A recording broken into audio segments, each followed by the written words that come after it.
एक नंबर की राशि आपके सर को दिखाती है, हेड एरिया। हेड इंजरीज जितनी होती है वो एरीज साइन में जो बैड प्लैनेट्स होते हैं उसकी वजह से होती है। वात का मतलब होता है वायु रोग। वायु जो है वो बुध पैदा करते हैं, राहु पैदा करते हैं, शनिदेव पैदा करते हैं। ये वात रोग पैदा करने में नंबर 1 प्लैनेट्स। कईयों के एक्ने बहुत ज्यादा हो जाते हैं, लाइफस्टाइल भी ठीक है, सब कुछ ठीक है, लेकिन एक्ने आ रहे हैं। तो ये सब चीजें कौन दे रहा है? पित्त के प्लैनेट जब अनबैलेंस होंगे, मंगल, केतु, जुपिटर, तो बॉडी में। क्या नक्षत्र भी हमारे रोगों को दिखाता है और बॉडी पार्ट्स में रिफ्लेक्ट करता है? मैं कहूंगी कि नक्षत्र ही ज्यादा इंटरलिंक है। मान लीजिए मंगल अश्विनी नक्षत्र में, घुटनों में प्रॉब्लम डेफिनेट आएगी। सोमवार यानी कि आज आपके ऊपर चंद्रमा का वार कैसा होने वाला है। जितने लोग आर्द्रा में होते हैं ना, इनका गला जल्दी चोक हो जाता है। हर चीज होने के बावजूद भी किसी चीज में वो खुशी नहीं जाहिर कर पाते उस चीज की। सूर्य का कोई तकलीफ है आपको, जैसे हार्ट डिजीज है या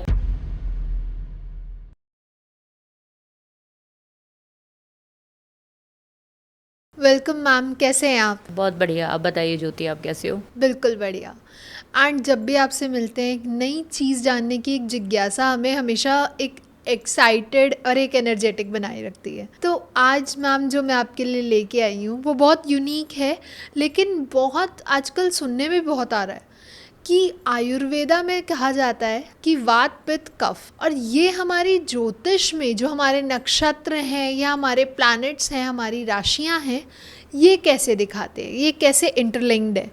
तो आज हम इन्हीं के बारे में जानेंगे कि हमारे हेल्थ, हमारी जितनी भी प्रॉब्लम्स हैं, हेल्थ से रिलेटेड इश्यूज, हमारी बीमारियां, क्या वो जेनेटिक आती हैं या फिर हमारे कर्मों से रिलेटेड है, हमारी राशियों में, हमारी जब हम कुंडली देखते हैं तो क्या इसमें ये चीज़ें रिफ्लेक्ट होती हैं? सबसे पहले तो नमस्कार मेरे सभी ऑडियंस को। जितने भी लोग हमारे इस चैनल को देखते हैं, सभी कुछ ना कुछ नया सीखने के लिए आते हैं। बिल्कुल। और ज़्यादातर लोग जो है वो एक्सपर्ट हैं, क्योंकि जब मुझे कॉल्स आते हैं तो मुझे पता चलता है कि हमारी ऑडियंस कितनी एलीट लेवल की है, बहुत इंटेलिजेंट है और बहुत ही जो है क्यूरियस है कुछ सीखने के लिए। बिल्कुल सही। तो इसलिए जो भी बात हम लोग करते हैं पॉडकास्ट में, कोई भी ऐसे वीडियो में डिस्कशन करते हैं, वो जस्ट मेरी एक ऑब्जर्वेशन है। इस पे हम ये नहीं कह सकते कि सबके साथ ही ऐसा होता है, ऐसा नहीं होता। अपनी अपनी एक जैसे कहते हैं इंटरप्रिटेशन है किसी भी चीज़ के बारे में। मैं जो चीज़ कहती हूँ वो अपने एक्सपीरियंस के साथ कहती हूँ कि मैंने जो देखे वो मैं आपको बता रही हूँ, है ना। किसी और का एक्सपीरियंस और तरीके से हो सकता है।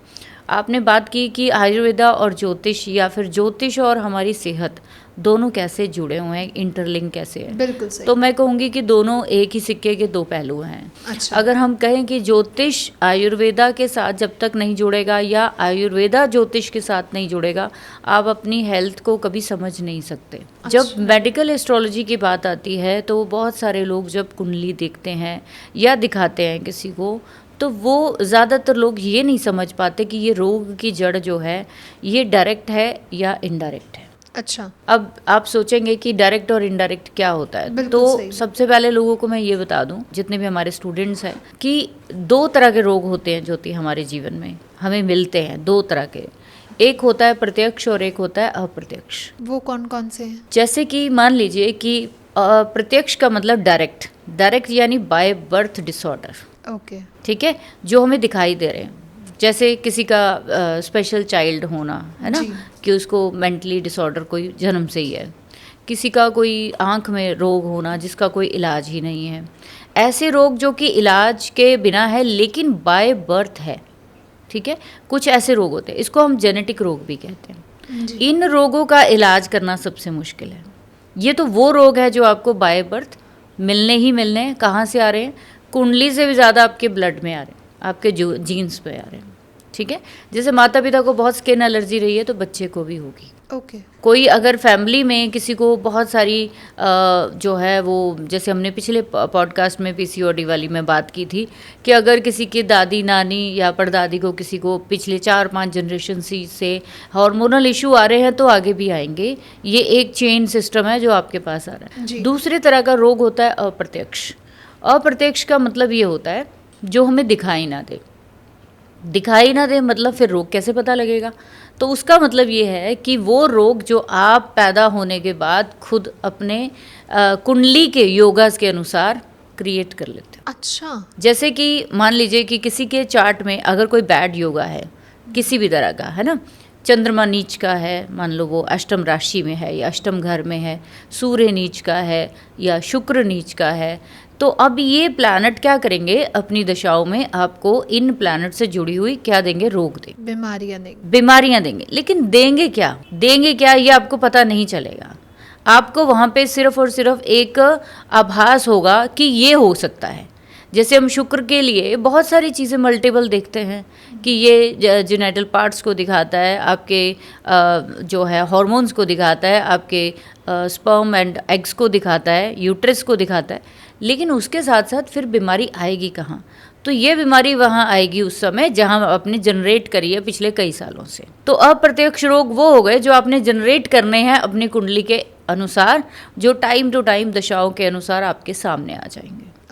जैसे कि मान लीजिए किसी चार्ट में मार्स केतु है, तो ये एक कॉम्बिनेशन है, और अगर ये कहीं पे मार्स 4, 8, 12 के ट्राइन में है, ठीक है, नीच का मंगल है, उधर से केतु भी कहीं ना कहीं नीच का है, तो ये जो ट्राइन कनेक्शन बनेगा इनका, तो अब ये जो है कहीं ना कहीं इस इंसान के जब केतु का या मंगल का समय आएगा तो इस पे चोट ज़रूर लगेगी, इसको सर्जरी होना निश्चित है। तो इसलिए हम लोग बोलते हैं कि 2 तरह के रोग है, पहले तो उसको पहचानिए कि आपका रोग कहीं बाय बर्थ तो नहीं है। अगर बाय बर्थ है तो उसको रिवाइव करना उतना ही मुश्किल है, लेकिन अगर वो आपको आफ्टर बर्थ कोई ऐसी कॉम्बिनेशन से मिला है तो उसका इलाज आप जल्दी कर लोगे। ओके, तो वो हम अपने प्लैनेट्स में देख के हम उनके सॉल्यूशंस को फाइंड कर सकते हैं, राइट? बिल्कुल। तो मैम जैसे कि हमारी राशियां हैं, 12 राशियां हैं, इसमें हम कैसे जान सकते हैं कौन सी राशि के अकॉर्डिंगली हमारे रोगों के लिए, या कौन सी बॉडी पार्ट्स को हमें रिफ्लेक्ट करती हैं हमारी 12 राशियाँ? बिल्कुल, उससे पहले मैं सभी को ये बता देती हूँ, क्योंकि मैं बहुत बिलीव करती हूँ वैदिक सिस्टम पे अपने, जो हमारे ऋषि पराशर ने दिया या हमारे जितने भी ऋषियों ने दिया है, उसमें सबसे ज़्यादा इम्पोर्टेंस जो है वो पंचांग पे की गई है, सबसे ज़्यादा। क्योंकि जब भी बच्चे का जन्म होता है तो उस दिन उसकी तिथि देखी जाती है, नक्षत्र, वार, करण और योग देखा जाता है।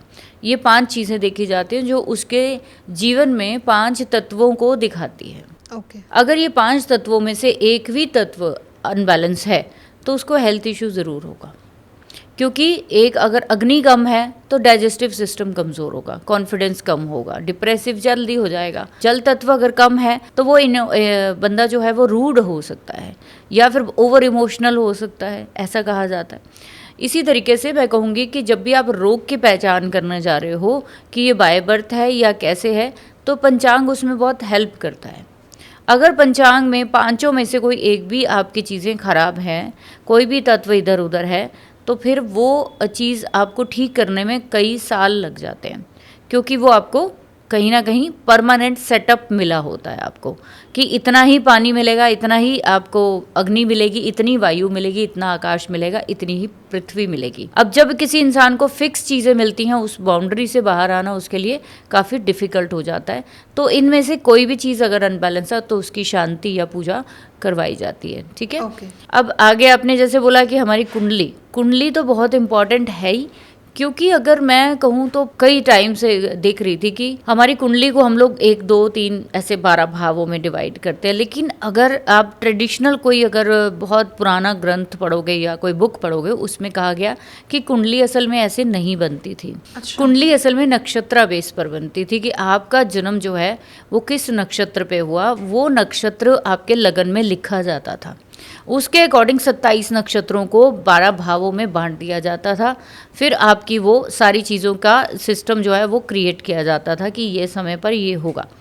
बिकॉज अब टाइम टू टाइम चीज़ें फर्दर, जैसे मैंने बोला, रिफॉर्म होती रहती हैं, आगे डेवलप होती रहती हैं, तो 12 भावों में उसको आसानी से हम पढ़ पाते हैं, उसको हर कोई समझ पाता है, तो उसको वैसे समझा जा रहा है। तो 12 भावों को रोग के साथ कैसे जोड़ेंगे, तो सबसे पहले 12 भावों में आप इन 12 राशियों के बारे में अगर देखें तो इनमें भी एलिमेंट्स है, हर राशि किसी ना किसी एलिमेंट से जुड़े हुई है। बिल्कुल। जैसे 1, 4, 7 एंड 10 ये चर राशियां कहलाती हैं। चर इन द मूवेबल, कि जो हमेशा चलायमान रहती हैं, ये लोग हमेशा मूवमेंट में रहते हैं, टिक के बैठने वाले में से नहीं होते। जैसे सेकंड पार्ट आता है राशियों में, मतलब 3 ग्रुप्स होते हैं बेसिकली तत्वों पे अगर जाएंगे तो।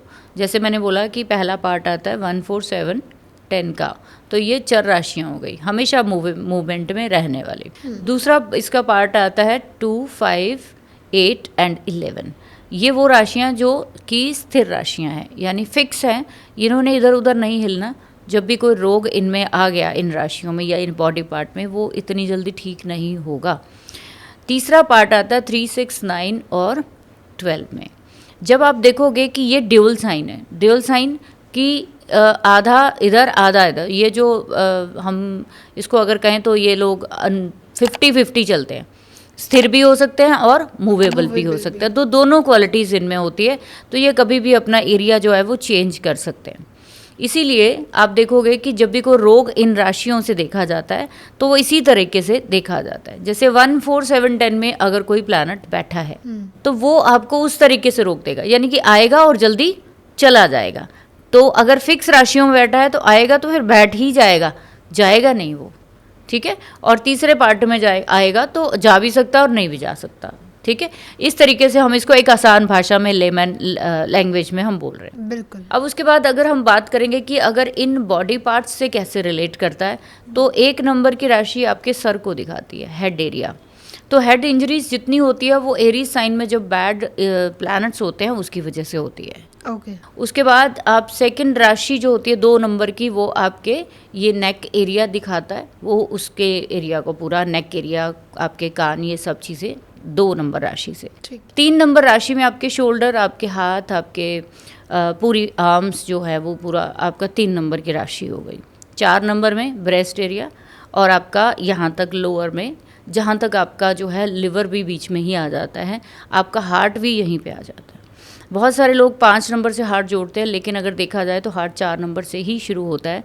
दिल तो यहाँ चेस्ट में ही होता है ना, नीचे तो नहीं होता। तो 5 नंबर राशि आपकी शुरू होती है, वो आपका नेवल से जस्ट ऊपर 3-4 इंच से शुरू होकर वो नेवल के जस्ट 3-4 नीचे तक ये 5 नंबर राशि आपकी कवर होती है यहाँ पे। जैसे कि हम लोग 4 नंबर राशि को बस्ट अपना लिवर, स्प्लीन, आपका गॉल ब्लैडर, ये सब चीज़ें आपकी 4 नंबर में ही आ जाएंगी, ऊपर जो अपर एब्डोमेन में होती है जी। लोअर एब्डोमेन यानी कि सेंटर एब्डोमेन 5 नंबर राशि, जिसमें कि आपका ऑल जो इंटेस्टाइन है, एवरीथिंग यहाँ से भी आती है। और 5 नंबर के बाद 6 नंबर में इंटेस्टाइन बहुत बड़ा एरिया है हमारा, छोटी आंत, बड़ी आंत, फिर इनके साथ और जो कितने छोटे छोटे ऑर्गन्स होते हैं, ये सब 5 और 6 नंबर के साथ जोड़ी जाती है, ठीक है, लोअर एब्डोमेन।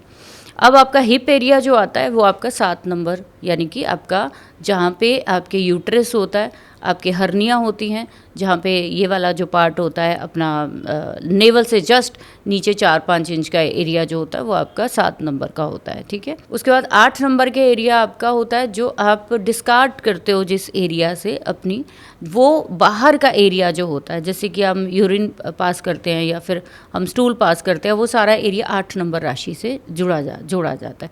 तो डिस्कार्ड यानी कि बाहर वाला जो एरिया हमारा, इंटरनल 7 नंबर से, ठीक है, जेनाइटल पार्ट्स, एक्सटर्नल हम 8 नंबर से लेंगे। 9 नंबर थाइज एरिया हमारा पूरा, और 10 नंबर हमारे जो होते हैं वो नीज यानी घुटने।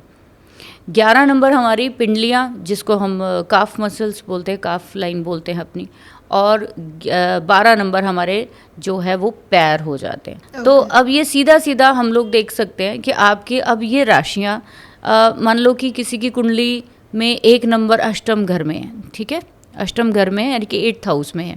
क्योंकि जब आप चार्ट बनाओगे तो सबका तो 1 नंबर से चार्ट नहीं शुरू होगा ना, किसी का 4 से शुरू होगा, किसी का 6 से, किसी की कालपुरुष कुंडली भी हो सकती है। तो आपके चार्ट में अगर आपको दिमाग से जुड़ी कोई भी परेशानी है तो आपको 1 नंबर ही देखना पड़ेगा। आपका 1 नंबर आपकी कुंडली के किस भाव में आ रहा है, क्योंकि वो भाव उसके लिए कैसा है, अच्छा है कि बुरा है, तो वो आपकी जो है पूरी मेंटल पीस के साथ जुड़ गया।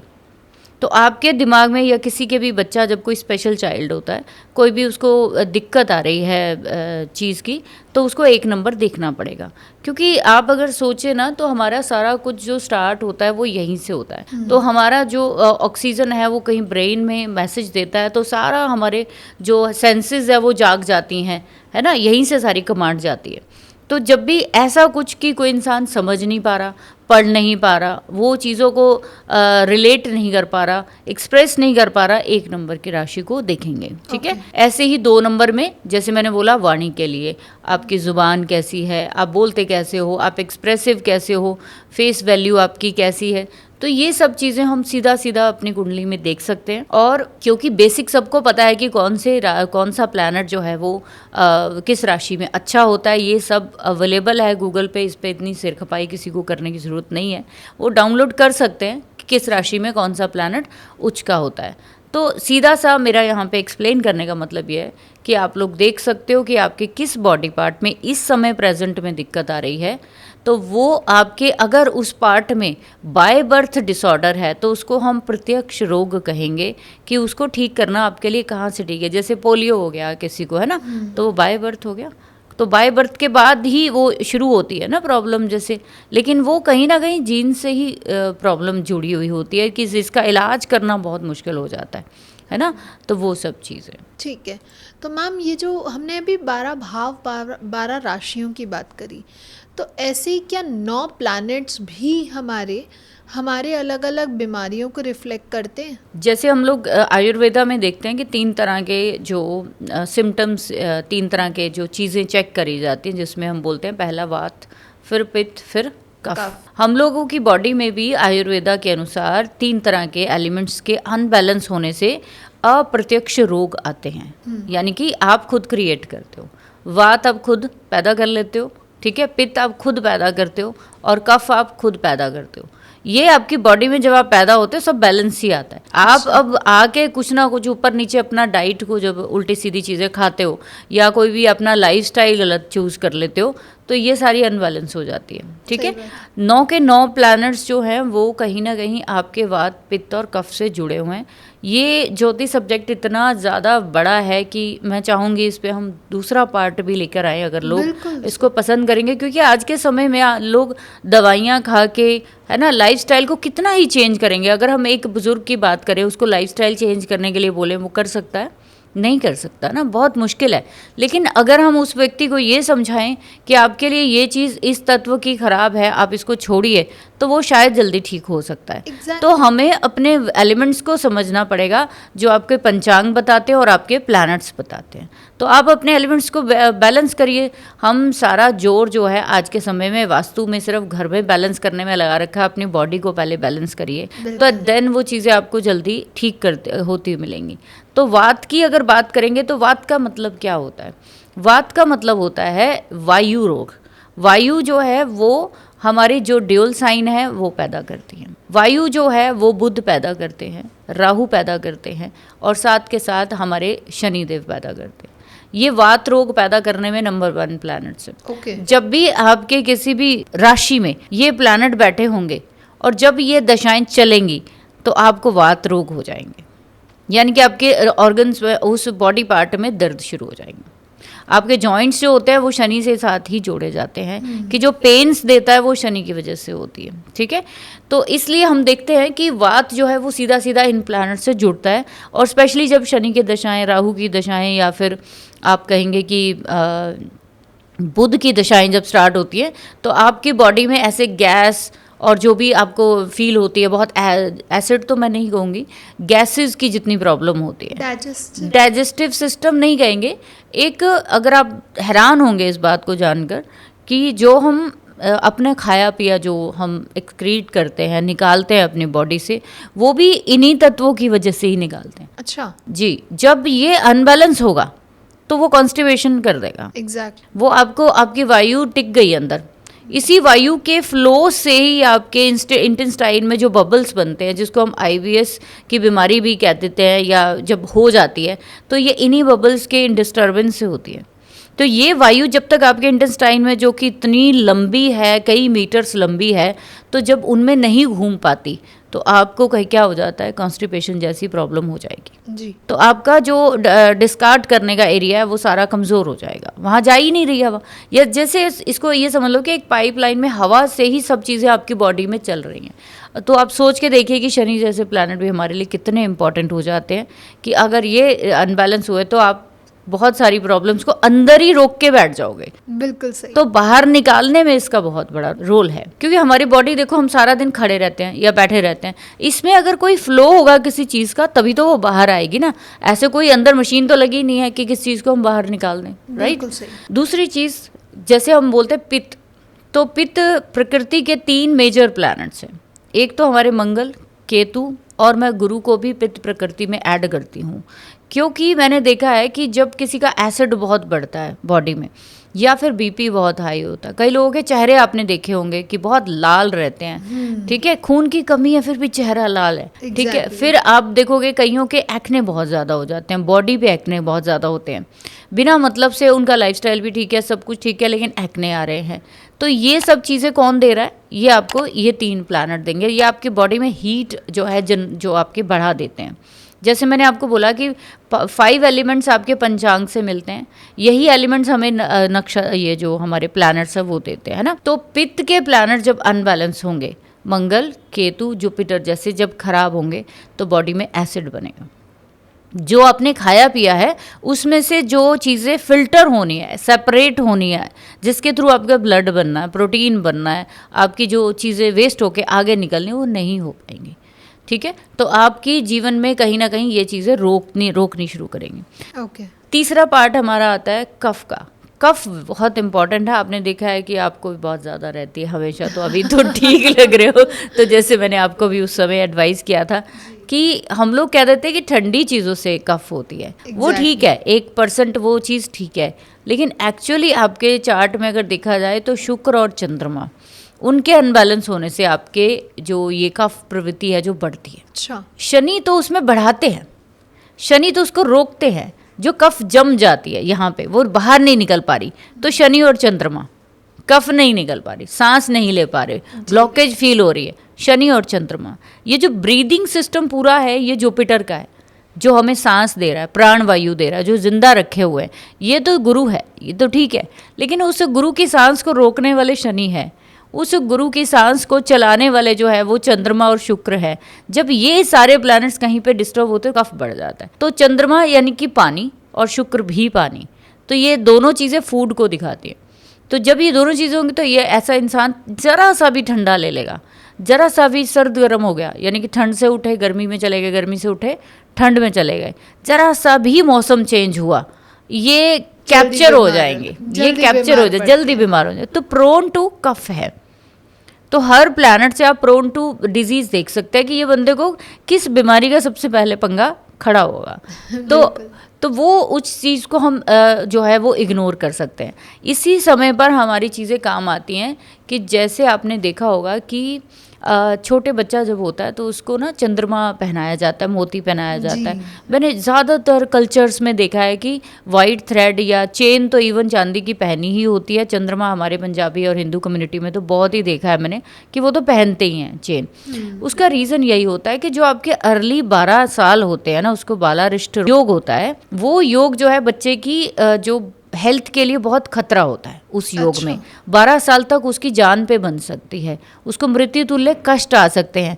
अब हमारे ऋषि मुनि बहुत इंटेलिजेंट थे, उन्होंने सोचा कि जो आम लोग हैं, हर कोई नहीं जाता ना पत्री दिखाने, हर कोई नहीं देख रहा अपना पंचांग, तो एक रूल ये बना उस समय सबके लिए, ये चीज़ बना दी और ये चलनी शुरू हो गई, या कह लो कि ये चीज़ एक परफॉर्म करवानी शुरू कर दी कि आप छोटे बच्चे को एटलीस्ट 12 साल तक उसको चेन डाल के रखो, या फिर आप उसको चंद्रमा डाल के रखो, क्योंकि वो मंगल, केतु और शनि कहीं पे उसके चार्ट में बच्चे के खराब हुए तो वो उसकी अर्ली एज में कोई बहुत बड़ा मृत्यु तुल्य कष्ट, वो सिर्फ इतना चीज़ करने से टल जाता था। अच्छा। तो हमें क्या लगता है कि चंद्रमा पहना दो, बच्चा बहुत ज़िद्दी है।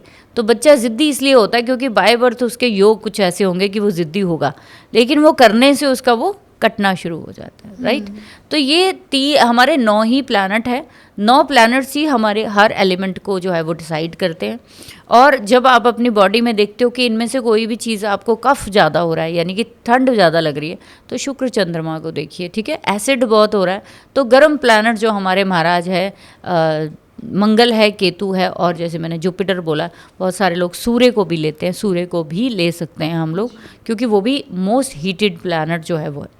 तो इस तरीके से हम सारे एलिमेंट्स को भी देख सकते हैं। तो मैम जैसे कि हमने प्लैनेट्स के बारे में जाना, हमने राशियों के बारे में जाना कि कैसे वो हमारी बॉडी पार्ट्स और आने वाले रोगों को दिखाता है, तो क्या नक्षत्र भी इन चीज़ों से कहीं ना कहीं इंटरलिंक्ड है?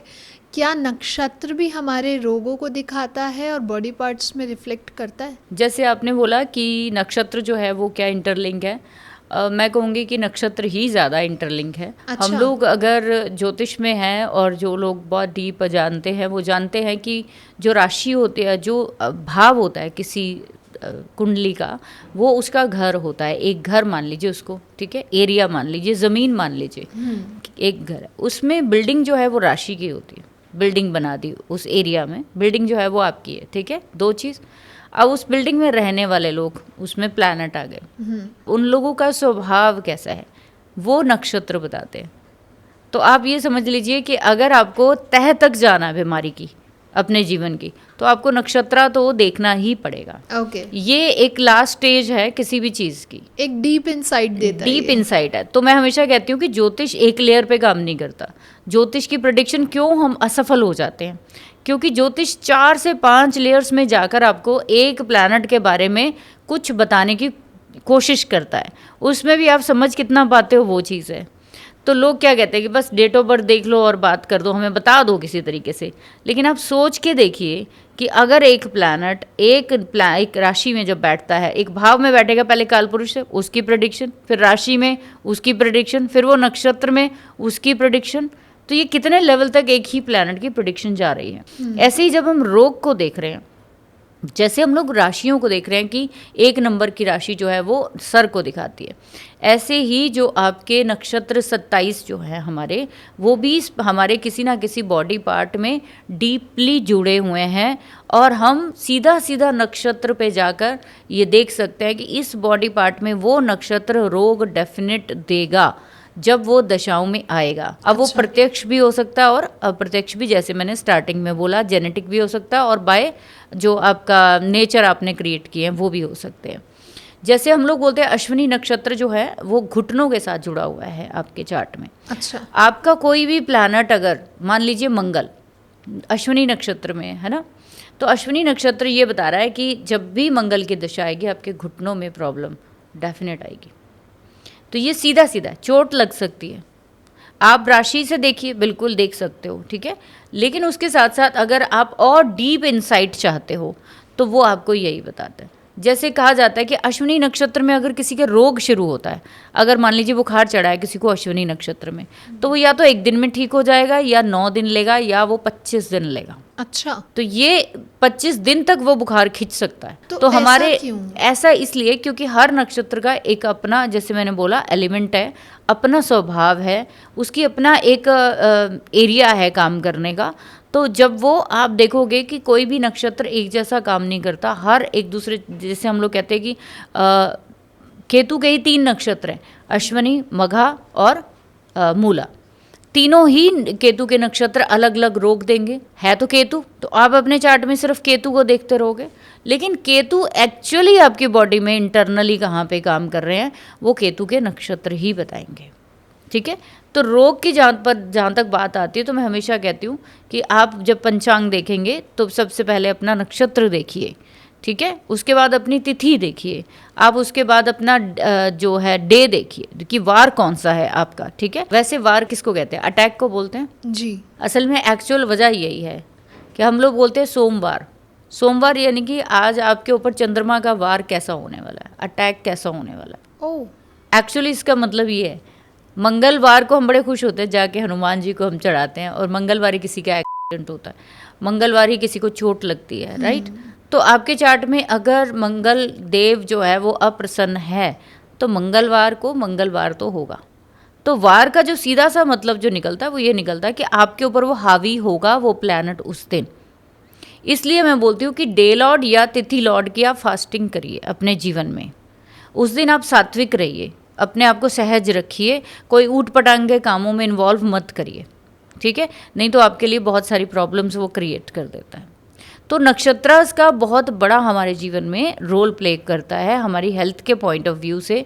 आपकी हेल्थ को ठीक करने के लिए बहुत सारे जो है वो एरियाज जो है वो बताता है। तो मैम किस नक्षत्र में किस तरीके के रोग होते हैं, तो हम इससे कैसे पता कर सकते हैं? देखिए, जैसे मैंने स्टार्टिंग में आपको बोला कि हम इसको सेकंड पार्ट में ज़रूर लेकर आएंगे, बिकॉज कि ना ये इतना बड़ा मेरे लिए चैलेंज है कि मेरे को एक्सप्लेन करने में इतनी प्रॉब्लम आ रही है आपको कि मैं क्या चीज़ दूं और क्या ना दूं। इसके लिए बहुत सारी मतलब रिस्ट्रिक्शन हो जाती है, क्योंकि हम यहाँ पे 4 घंटे का नहीं बना सकते हम ये, क्योंकि हमारी भी एक लिमिटेशन है ना, हर चीज़ की बोलने की, एक्सप्लेन करने की।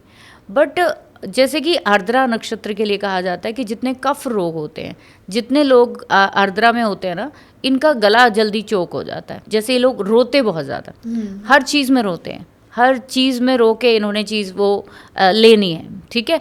तो जैसे कहते हैं ना, कल्पना बहुत ज़्यादा करते हैं कि मेरे को हर चीज़ होने के बावजूद भी किसी चीज़ में वो खुशी नहीं जाहिर कर पाते उस चीज़ की। तो कफ रोग जो है वो इससे हो जाता है। जैसे पुष्य नक्षत्र है, तो पुष्य नक्षत्र में जो लोग पैदा होते हैं इनको बुखार बहुत जल्दी चढ़ता है। अच्छा। इनकी जो अर्ली, अगर 10-12 साल की एज देखोगे पुष्य नक्षत्र वालों की, जिनमें जो भी लोग पैदा हुए उनको अर्ली एज में बुखार, अचानक से कोई बीमारी आएगी, अचानक से आएगी, और कोई ना कोई इनको जोड़ का दर्द पैदाइशी रहेगा, कोई ना कोई स्किन डिजीज़ शुरू से रहेगी। तो ये अर्ली एज की कुछ चीज़ें होती हैं जो आप चंद्रमा से तो ठीक कर सकते हो, जैसे हम पहनते हैं चंद्रमा, लेकिन अगर बहुत लंबे समय तक चल रही तो आपको देखना पड़ेगा उसके लिए। तो मैम जो ये त्रिक भाव आते हैं हमारे कुंडली के, तो इसमें जो राशियां होती हैं, तो ये क्या हमें कोई स्पेसिफिक बीमारियां भी देती हैं? जी, जैसे हम लोग ने पिछली बार एक पॉडकास्ट किया था कि षड रिपु के ऊपर, है ना? बिल्कुल सही। तो मैंने आपसे बोला था कि आपके जीवन की बीमारी की शुरुआत वो छठे घर से होती है, ठीक है।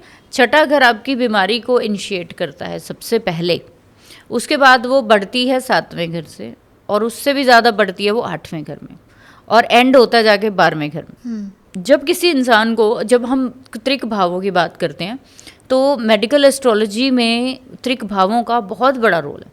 मेडिकल एस्ट्रोलॉजी में जब हम रोग की बात करते हैं तो हम सबसे पहले 6, 8 और 12 को ही देखते हैं।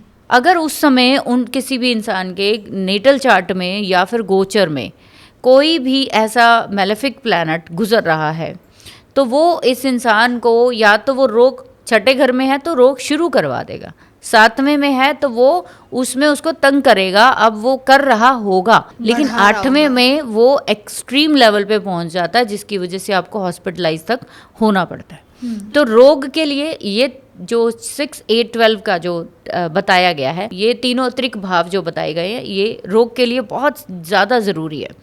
जितने भी लोग हमारे इस वीडियो को देख रहे हैं वो देख सकते हैं कि छठे घर में उनकी जो राशि है, 8वें घर में जो राशि है, 12वें घर में जो राशि है, इवन अगर मैं कहूँ तो इनमें जो प्लैनेट बैठे हैं, आप उनको और उनके नक्षत्रों को देखिए, आपके उस बॉडी पार्ट में इनकी दशाओं में आपको प्रॉब्लम आई होगी, तो इनका इलाज हम कर सकते हैं। जैसे मैंने बोला कि बहुत सारी चीज़ें हैं जो जेनेटिक है, मैं उसको ठीक नहीं कर सकती हूँ, उसको कैसे ठीक कर सकते हैं? तो मैम जैसे कि अभी हमने स्टार्टिंग में आपने बताया था कि एक डायरेक्ट रोग होता है जो हमारा जेनेटिक होता है, और एक इनडायरेक्ट होता है जो हम क्रिएट करते हैं। तो हम अपनी कुंडली को देख के, हम अपनी राशियों को देख के, भावों को देख के किन को हम ठीक कर सकते हैं बेसिकली? अगर एक्चुअली बात की जाए तो जो हमारे जीन्स में जो रोग आते हैं उनको ठीक करना हमारे लिए सबसे बड़ा चैलेंज है।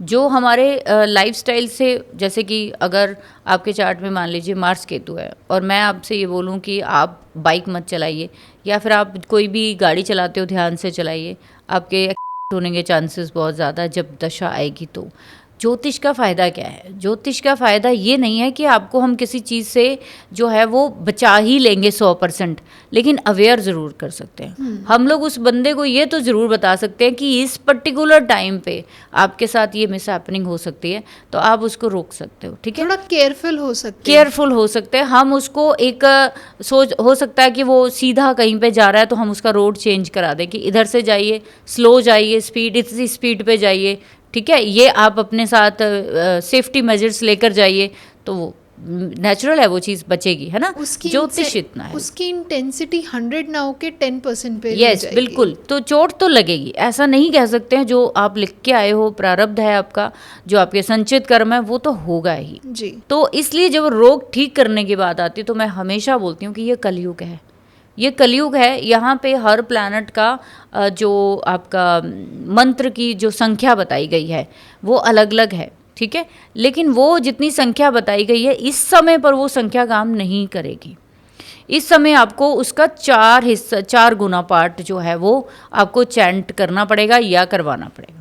अच्छा। उसकी शांति करानी पड़ेगी, तब जाके वो चीज़ रिलीव होगी। जैसे मान लीजिए कि सूर्य के 7000 जाप होते हैं नेचुरल, कि हम कहते हैं कि सूर्य का कोई तकलीफ है आपको, जैसे हार्ट डिजीज़ है या पेट से जुड़ी डाइजेस्टिव सिस्टम आपका वीक है या लिवर में कोई दिक्कत आ रही है, कुछ भी ऐसा, तो 7000 जाप आप सूर्य का करके शांत कर दे, नहीं होगा, क्योंकि आपको 28,000 जाप करने पड़ेंगे। 7 चौक 28,000 जाप करके उसका दशांश यानी 10th पार्ट उसका जो है वो आपको हवन में करना पड़ेगा, ठीक है। फिर उसका 10th पार्ट जो है आपको ब्राह्मणों को भोजन या दान करना पड़ेगा। तो आप सोच के देखिए कि किस लेवल तक चीज़ें जाती हैं। हम लोग तो एक बार पूजा करा के हम लोग तो पूरी ज़िंदगी एहसान झाड़ते रहते हैं कि हमने तो पूजा कराई थी, हमने तो पूजा कराई थी।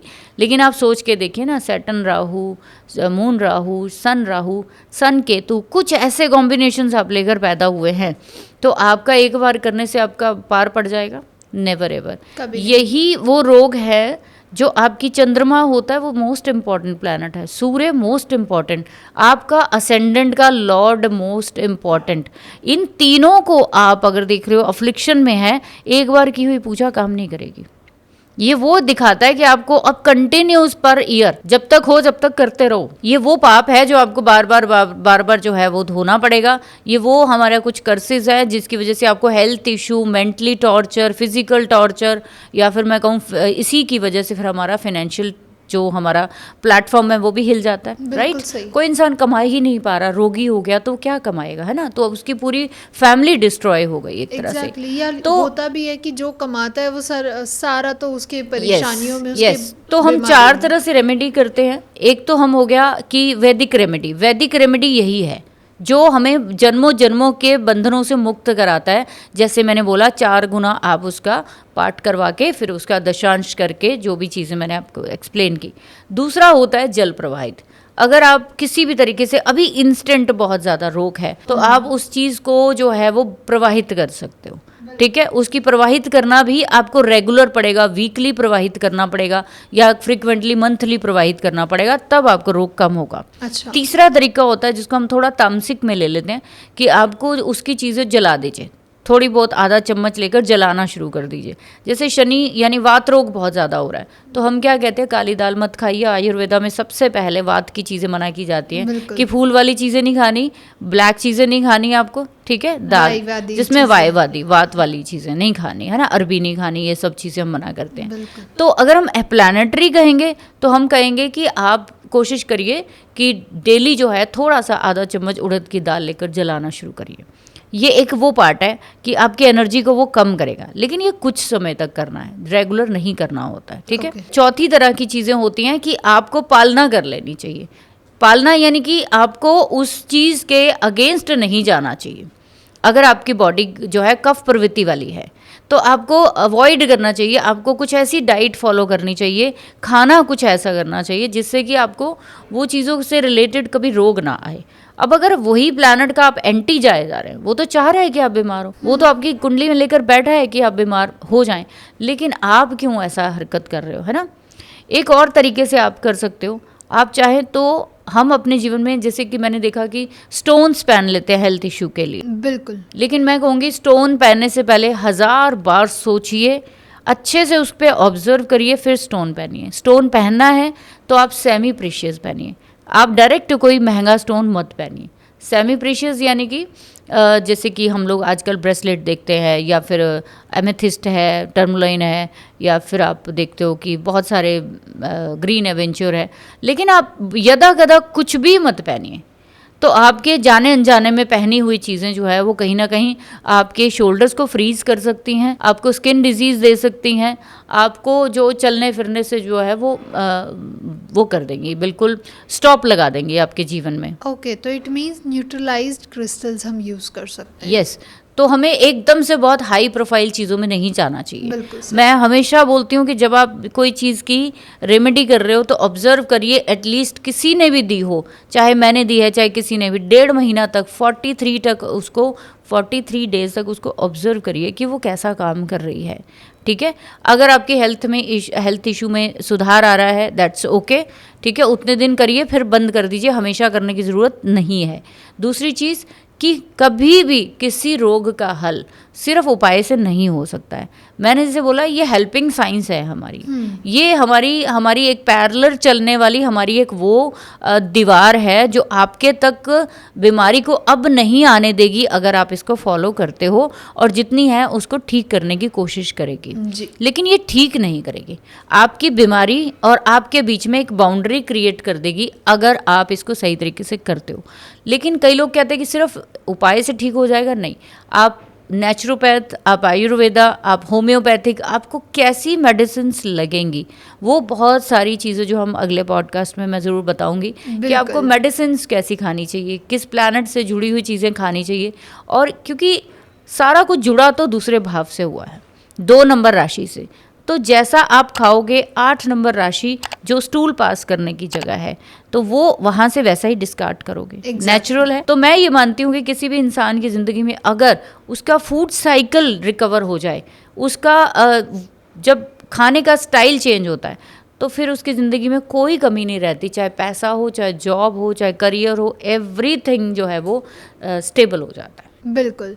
Thank you so much ma'am, आज इतना वंडरफुल सेशन रहा, इतना कुछ जाना, इतना कुछ सीखा, एंड ज़रूर हम इसका सेकेंड पार्ट लेके आएंगे। तो मैम, जैसे कि हम बात कर रहे थे ऑफ कैमरा भी कि आपका ये कोर्स भी आने वाला है मेडिकल एस्ट्रोलॉजी का, तो उससे रिलेटेड अगर किसी को इन्फॉर्मेशन चाहिए हो तो वो कैसे कनेक्ट कर सकता है? बिल्कुल, जैसे कि हर बारी लोग वैसे तो कांटेक्ट हर बारी बहुत सारे लोग करते हैं, और ये मेरा ये मकसद ये बनाने का था कि बेसिक जानकारी भी नहीं है लोगों के पास कि रोग को क्यों हो रहा है, कहाँ से हो रहा है। अगर इस पॉडकास्ट के बाद अगर वो 10% भी समझ पाए तो हमारे लिए बहुत बड़ी बात है ना। तो बहुत सारे लोग सीखना भी चाहते हैं, तो उनको कम से कम और कुछ नहीं तो जैसे कहते हैं ना कि सबसे बड़ी जो हमारे लिए वेल्थ है वो हमारी हेल्थ है। तो अगर हेल्थ अच्छी है तो वेल्थ अपने आप ही आप एंजॉय करोगे। इसलिए मैं चाहूँगी कि लोग सीखें, एटलीस्ट इतना तो ज़रूर सीखें कि अपनी और अपने परिवार की जो सेहत है उसमें आने वाली जो बाधाएं हैं उसको वो ठीक कर पाएँ, तो ताकि हम आने वाले समय में अपनी सारी चीज़ों को एंजॉय कर पाएँ। तो हमारा नंबर नीचे डिस्क्रिप्शन बॉक्स में दिया गया है, आपको जो भी इन्फॉर्मेशन रिक्वायर्ड है आप नीचे डिस्क्रिप्शन बॉक्स में नंबर से कांटेक्ट करके इन्फॉर्मेशन ले सकते हैं। तब तक के लिए धन्यवाद। Thank you ma'am. Thank you very much.